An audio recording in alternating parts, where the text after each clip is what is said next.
This is the Meze Audio 99 Classics V2, and I think it's fitting to be called Classic, and I'm gonna explain why. This is priced around $350, so thank you so much Meze Audio for. It's not provided by Meze Audio, they actually included me in the tour. If you do want a discount, maybe send me a message so that I can contact them and maybe give you a discounted code. For now, I declined to do that because I don't want to have any affiliations or any biases, but if you want a discount, send me a message and I can probably give you a code and ask them if you maybe I can include it in my description too, so take a look at that in my description. Maybe I can get a code. Anyhow, a little bit about myself. I am Practify. I'm a self-taught musician. I mainly play the drums and I also play the guitars, and I once lived in the land of audiophile heaven, Japan, and when I was there I was able to try out hundreds of headphones, earphones maybe between 500 to 1000 IEMs, but it does not mean that my ears are superior to yours because this hobby is very subjective. So only trust your ears because ultimately you're gonna be the one spending. So again, I'm not a headphone guy. I have very few in my collection, probably none,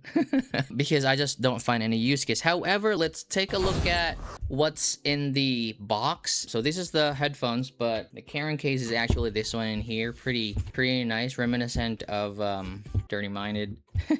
This is very spacious and very sturdy. This is the pouch for the 6.3 termination and a dongle to maybe power it. The cable that it comes with is fabric braided, terminates into 3.5. It's very manageable. Oh, no chin slider, because why would you need a chin slider?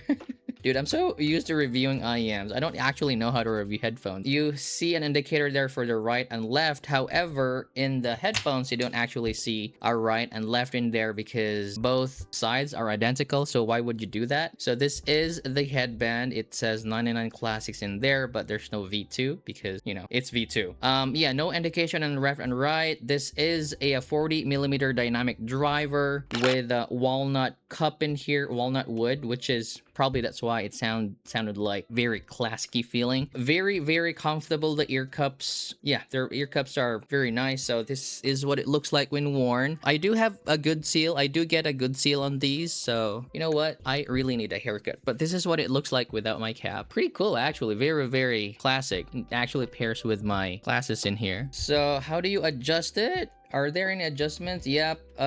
It's just really good. Very comfortable feel overall. All right, so let's look at the graph in here. I know I want to use Super Review or Mark's measurement because I don't have a measurement rig for headphones yet, but this is what it looks like. So what can I infer from the graph in here? So if I haven't heard the headphone, what can I infer?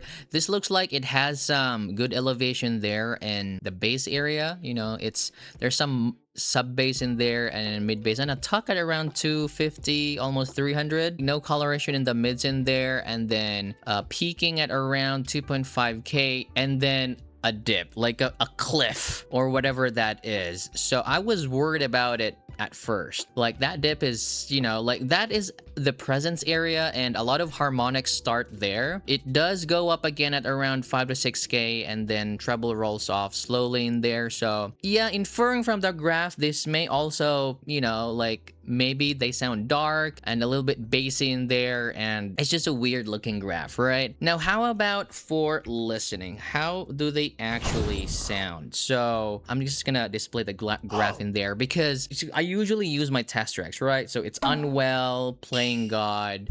Immediately I noticed that treble dip in there around 4k, so it actually affects timbre on guitars, strings especially. What it does is it just sounded off, you know, like the timbre was just not correct. People might not notice it, but immediately when I listened to Unwell, those strings just didn't sound complete, and that's what it did at first. And then moving on to the vocals, female vocals, they sound okay, but they're almost sounded like they're sick or something because they don't again, there's a cut around 4k. So it sounded like they're not muffled in any way, but it felt like they're just not quite extended. There's a cut in their harmonics that's not complete, and it felt weird at first. The bass though has a very clean impact, and which is surprising because I thought it's gonna be a very bassy headphone, but it's not. It's actually very clean, or maybe it's just the seal that I'm getting. I need to get a haircut, but I was not getting a lot of, it's not warm per se, it's just just very quick punchy bass that is not overwhelming, which is really surprising because I was actually expecting it to have more bass because the treble is also not elevated, right? A higher treble is not elevated. So I was expecting to have more presence, but I don't actually get a lot of presence. This is not a warm IEM for me. The tonality is kind of like almost neutral with a different flavor to the timbre, if that makes sense. Treble is, yeah, it's rolled off in there. You don't hear like a lot of details. If you want clarity, this is not the headphone for you. So technicalities might just sound meh for you.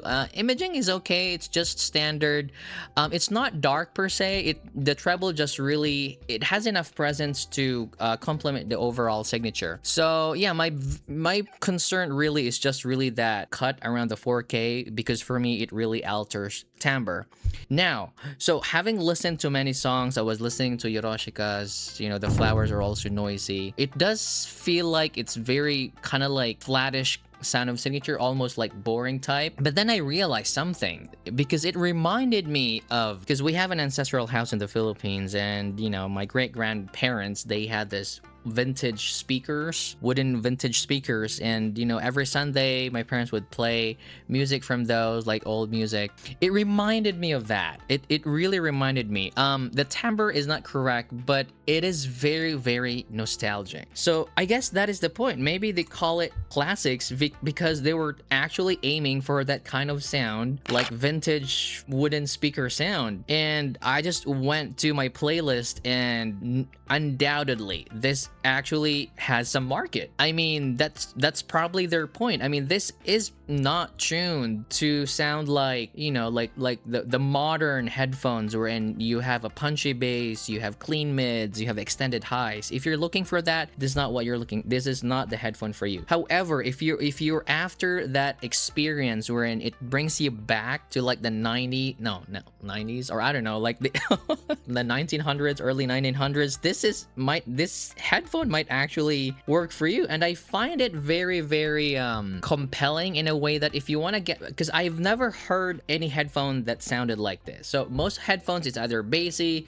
they sound balanced, they sound V-shaped, kind of like that, and they're fun and they're engaging, but I have never heard a headphone that replicates that sound of old vintage speakers. So correct me if I'm wrong, because again, I'm not a headphone guy, but this is interesting. So yeah, moving on to the comparisons in here. Hello, I am Mashu. If you like my honors video, like and subscribe. So I do have the HD 600. So Mark has that measurement in there, the 600. So looking at the graph in there with the HD 600, it looks like the HD 600 is maybe like doesn't have treble, but actually on listening, it sounded like the HD 600 has more impact and a much fuller bass. The Meze Classics, I mean, again, the HD 600 sounds more correct, it's tonally correct, but the 999 Classics V2 just sounded a little bit dull in the mids because of that cut in there. Yeah, that's what I can think of. But again, it's $350, right? So if you want to go budget, I do have. So another one is the JT3. So I mean, it's a budget headphone, really. It graphs like this. It's engaging in sound. It's not as, I would say, it's not as husky as the 99 Classics V2, and it's also much cheaper. So it's really up to you. The comfort on the JT3 is also very, very good, but there's a peak there around 5K to 6K. You might be sensitive to that. I am not, because for me the bass just mitigates that. So you can take a look at the JT3, although again the tonality is a little bit different. This one is approaching kind of like the modern tunings, while the 99 Classics V2 is more on that kind of like vintage feel. Another one that I have is the FT1, the original FT1. So let's see. So those are the measurements. They look really close, but the FIO FT1 is again more engaging. It doesn't have a lot of dip around the 4K, so everything sounds correct. String sounded correct, guitar sounded correct. It is more engaging, it has more impactful bass and some treble energy in there. So if you want an engaging listen, then the FT1 Pro might actually be for you. So I guess that is all for my review on the 99 Classics V2, guys. I think this is fitting to be called Classics because it really does give give you that experience on, you know, nostalgia and bringing you to that classic kind of sound wherein I kind of like, I really remember that sound with the vintage wooden speakers. So what do you think, guys? Have you heard of this? Leave a comment down below if you share the same thoughts as me. I want to thank my channel members. We have Adam, Nico Rivera, J Pla Puppiner. Thank you so much, guys. See you next time. Have a great day. Bye for now.